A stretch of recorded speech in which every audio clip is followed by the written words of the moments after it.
Okay, for those of you guys that are watching this via replay, you know the drill. You can tap the screen throughout to heart away. We appreciate the hearts. If you are watching this via replay, you can share, but you can't invite people to this. For those of you guys that are just joining in live, I'll show you what we got going on. We're gonna be doing an exercise that every single one of these dogs, including my own, can benefit from. It's going to include board and train Lola. It's going to include older board and trains Willie and Rolo. What's up, guys? How's everybody that's just coming in? For those that are just joining, you already know you can tap the screen throughout to heart. I'm gonna be doing a little bit of a Q&A at the end for those of you guys that stick around. Good morning, everybody. And we did a board and train with him. He's really good, but has gotten a little bit out of practice because the walker that they use is a little bit too excited. And also, he's been able to be a little bit more lenient in some areas because the puppy struggles with some impulse control stuff. So you guys know that's what we do here. So it's a beautiful opportunity because she struggles from the same thing. So she just got back from a walk with some of the guys. What we're gonna do is we're gonna show you. You guys have already seen the, I call it basic. The basic stuff that we do for working a dog for their food, where they learn that their choices matter. A lot of people go, okay, well, when do you get away from food? And like, how does that apply to this? And how does that apply to that? And when you have people that are regularly, good, you're good? Yeah. Okay, you have people that are regularly with their dogs that have dogs that lunge at the door or lunge on the street after another dog or something. Even though you need to correct, Ozzy's calling you. Even though you need to correct those behaviors, before jumping into correcting, if you can successfully teach a dog what they should be doing and have them regularly practice it in areas that quote unquote don't matter, the areas where they might want to do this if you were going to have them do that, practice the hell out of that. Drill it, drill it, drill it. So when the time comes, you can practice impulse control in different ways. So you see we have the dogs go to place and then yes for food, have the place and good, then I might work another dog, or we do, what's going on watching me from work, I love it. There's so many different ways where we have dogs focusing for food. Now what we're doing is we're taking that concept, once a dog is successful, and we start to challenge it in more ways. If your dog can't do that, your dog will struggle to do it in more real-world situations. That's why we practice the basics. It's the studying for the test. It's the wax on, wax off, where the client and the dog is like, I've been doing this, but I don't know how it applies to this. And then you ask them for something and they're like, oh wow, you know what? That's just like this. I do that every day. So I'm gonna give you an example. This is not going to involve food. Every dog here has already eaten except for mine. This is going to involve affection. All of these dogs love me at this point. They want my affection, they want to play with me. So I'm gonna show you a couple different things. I'm probably gonna get them kind of amped up, and then I'm gonna place them, and then I'm gonna give affection to one while the other's holding place, and we'll jump into this stuff right now. So this is our training center. We have outside, we have 1, 2, 3, 4 dogs here. I'm gonna swap this over. And get this in here. Let's see if I can sort of, sorry guys, sort of try and get everybody involved here so you can see what's going on. And I'll try and set up place for the dogs where they're all over there so you can see it a little bit easier.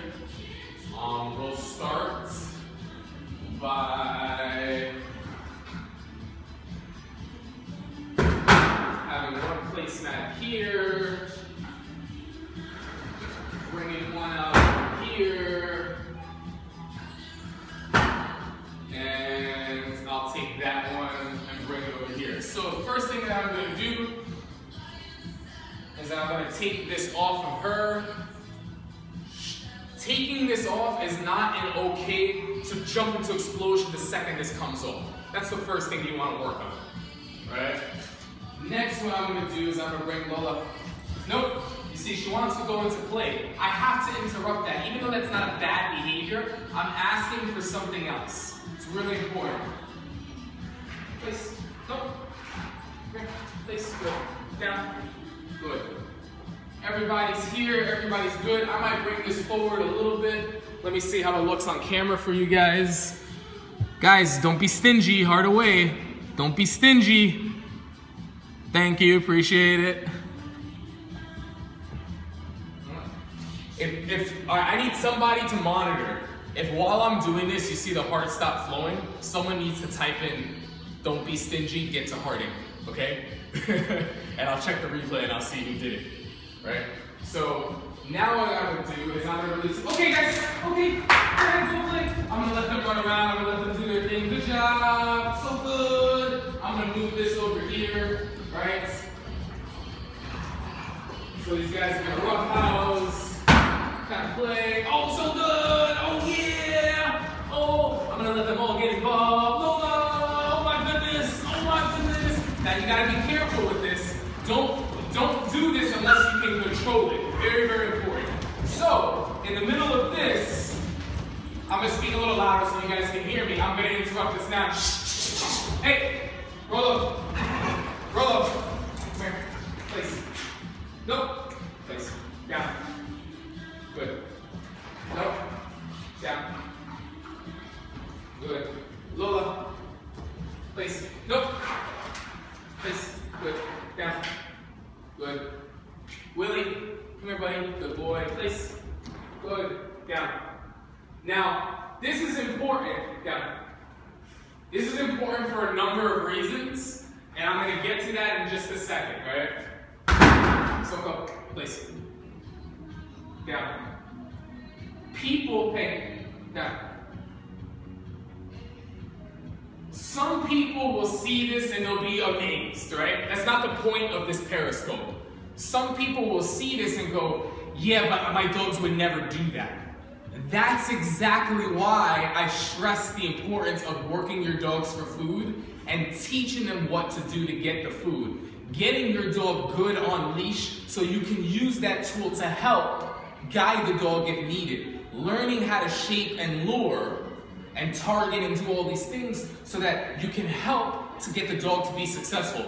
Regularly practice them being able to do this outside of a challenge because it's already challenging enough, and do it every day so the dogs are rehearsed. The dogs wax and sand the floor every single day, so when it comes to a situation, you can do this.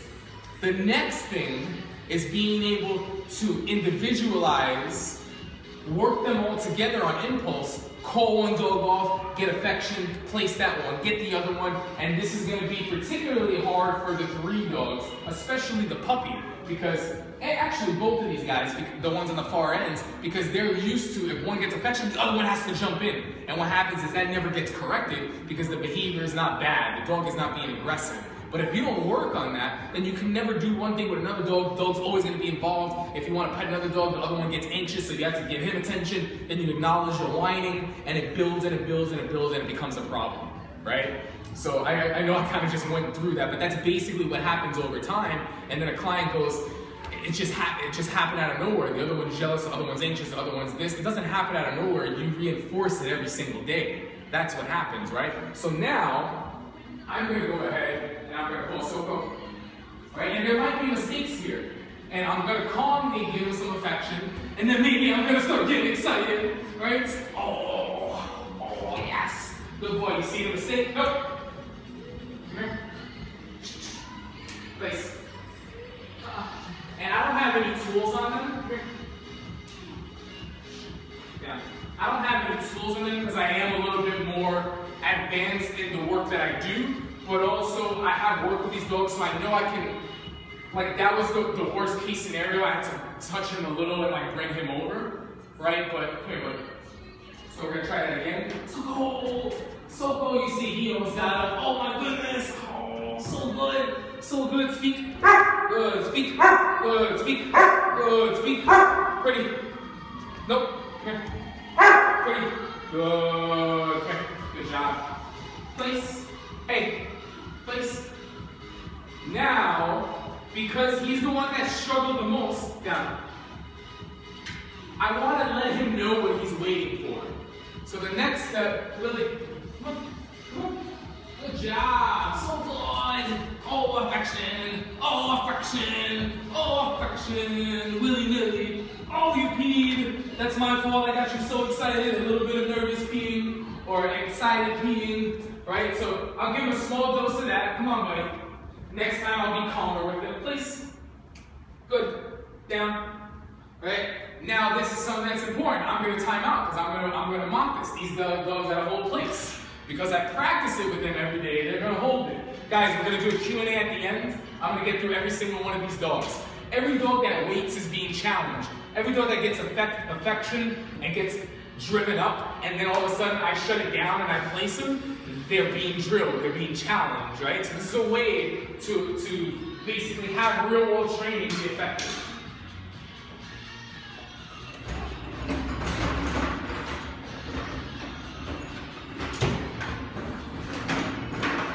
So I forgot that he's an overexcited puppy. That's what happens. That's an error on my end, right? I created that. Nobody else created that. I did. By my tone and my excitement and my energy, right? So that's pretty much, I'll clean this up and then we'll get back into the exercise.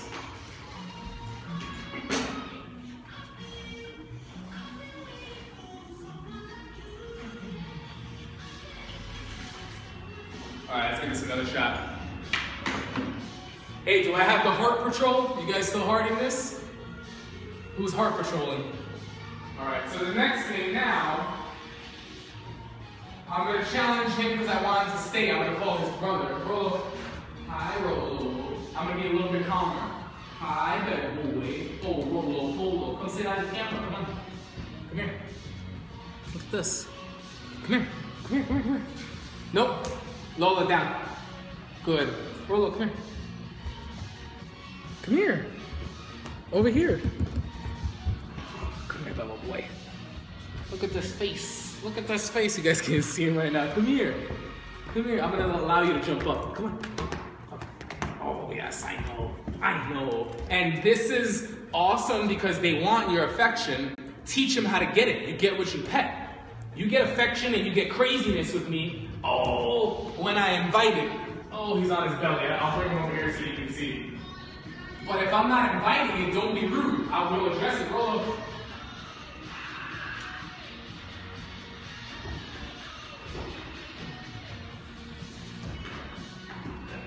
Oh my goodness. Oh my goodness. Oh my goodness. Oh my goodness. Oh yeah. Roll over, please. Good boy. Down. Good. Lola. Hi, big girl. Hi, big girl. Come here. Lola! Lola, stay over here. So this is hard, but this is the challenge. Lola! Come here. No. Things are not going that, right? Down. Hey, so go. Down. So he just wants to play. Lola, come here. Here. Hey, sit. Here. Down. Sit. One. And then I gotta tone her down because she gets so excited that she's not paying attention, right? This is why she needs more of calmer doses. So I give her affection, I give her her loving, right? I give her her loving. Hey. Lola, place. Down.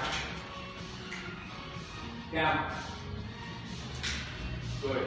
Now we up the challenge a little bit, right? Let's see what we have here.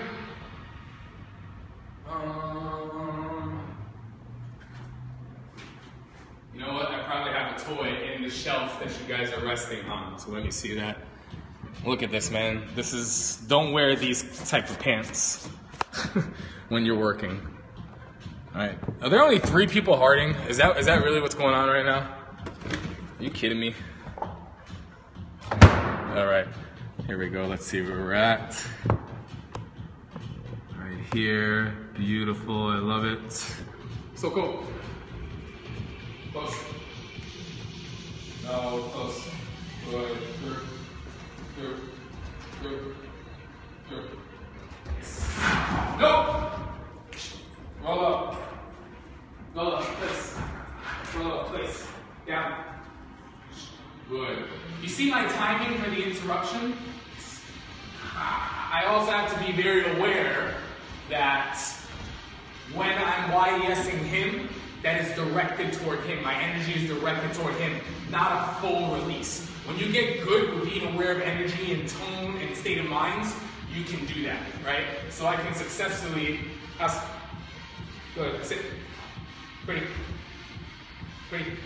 good, speak, good, close, good, beef, good, beef, yes, ha-ha, good boy, and I can mess around with him, oh,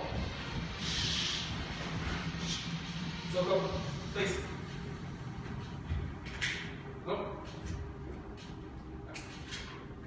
So go. Oh, okay, guys, get it. Okay. Willie, see the hesitation? That's good in a puppy. That's what I want. Willie, come on. Get it. Get it. Good boy, and that's it. So these guys learn a couple of things. They learn when it's okay to play. They learn that even through play, they have to pay attention to me. They have to listen, and that's priority. If they cannot do that, I limit them on their high excitement play. I limit them on their high excitement play, and if I struggle to do that, I need to start more with the basics because the dog's not ready for that. It's very important. You cannot open the door to this if you're not relevant. I mean, look at this. These guys play very, very rough.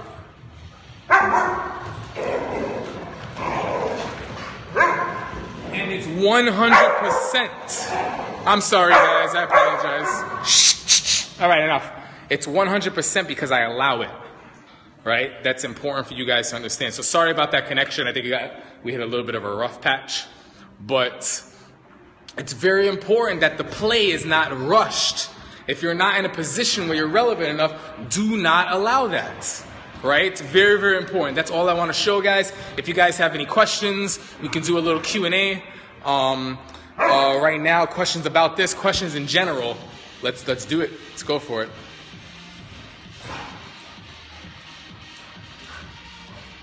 Yes, Kim. What's up?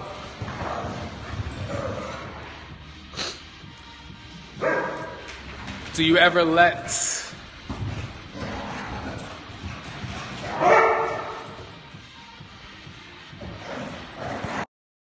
That's a great question. Do you ever let another dog correct another dog?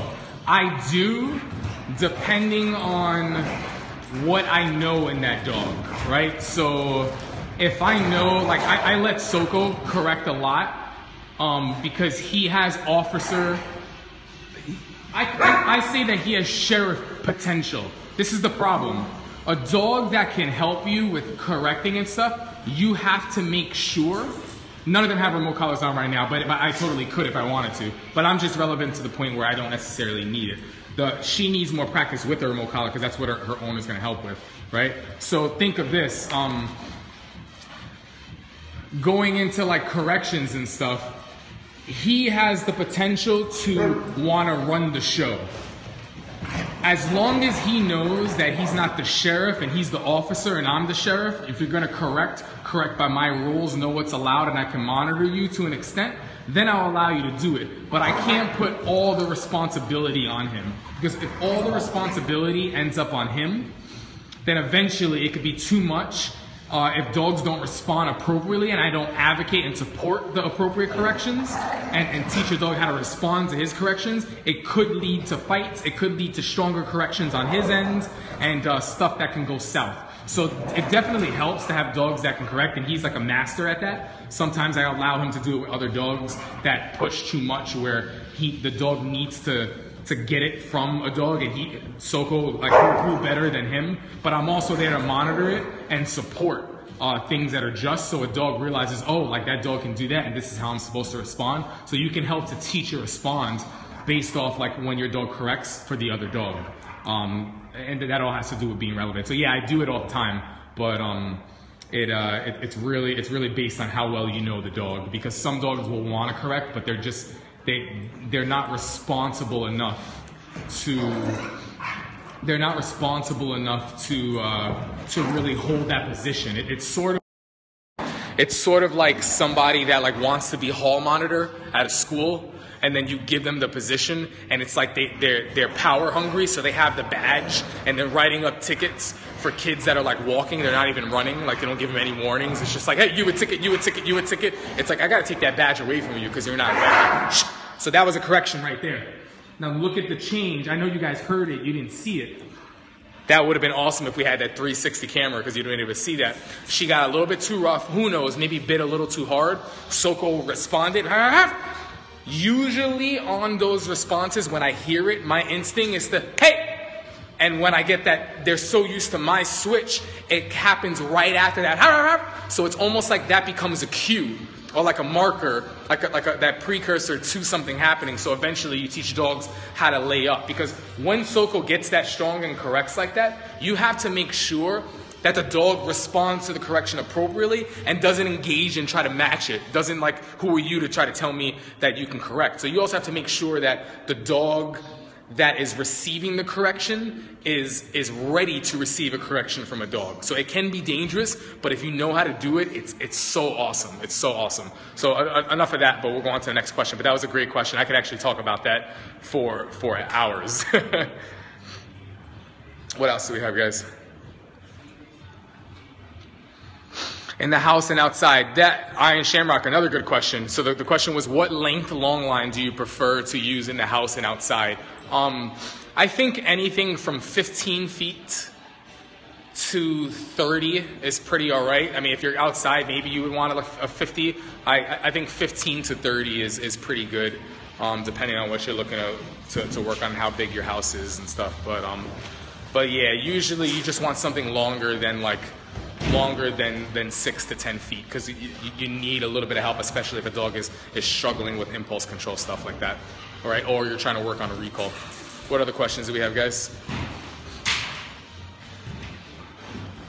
I see 2 people hearting. I'm gonna end this. When playing, how can you tell if biting is too rough? It's a feel.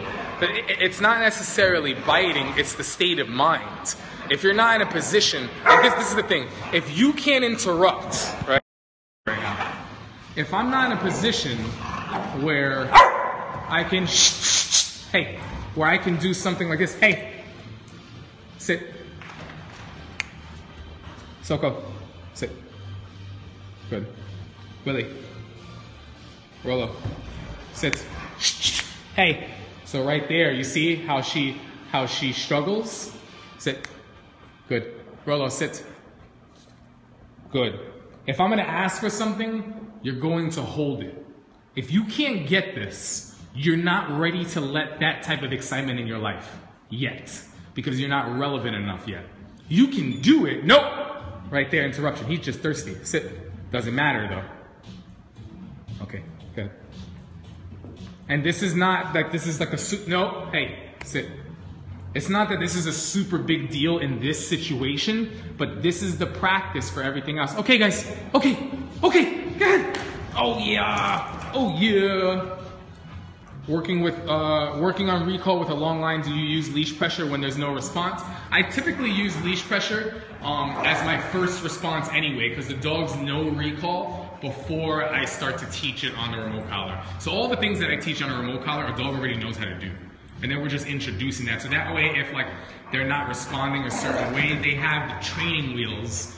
They have the training wheels of the long line. They have the training wheels of like the leash pressure, of what they were responding for and doing it for in the beginning. So sometimes she plays too rough, and I might interrupt it because I don't like it. There's times where I'll bring Lola in here and she's expecting to play with Soko, and I don't allow it.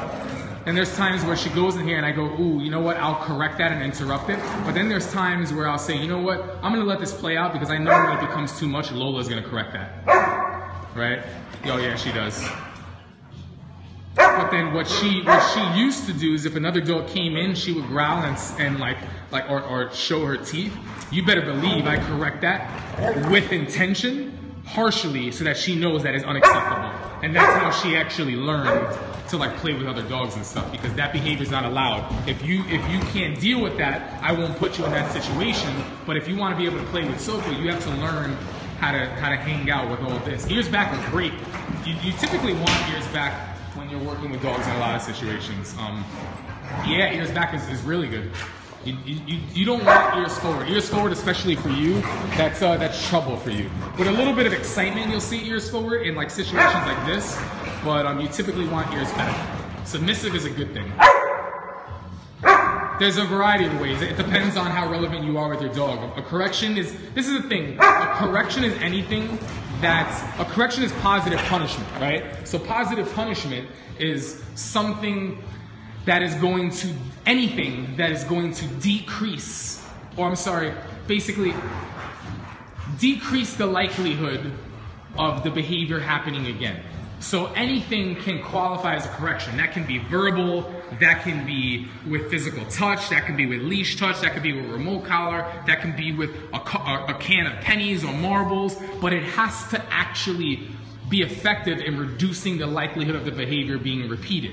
That's the actual positive punishment definition of a correction. Now, there are a variety of different types of corrections. You can just plan to interrupt. You don't mind that behavior happens. You just want to interrupt it right now. And then there's situations where you want to interrupt and you want to get the message across that you don't want that behavior ever. So there's different degrees of corrections as well, right? That's pretty much it, guys. As always, thank you for watching the scopes. I hope you guys learn from this as much as I do while I'm here. I do these guys free for everybody, and I really hope that you guys benefit from it. You guys have been sending a ton of great feedback, engaging with us on our Dog Behavior Question Tuesday show on YouTube, on Instagram, on Facebook, here on Periscope. Where else are we on? It's been great. So I really, really appreciate it. And yeah, I'll see you guys in the next scope. Later, guys. Happy Valentine's Day, almost.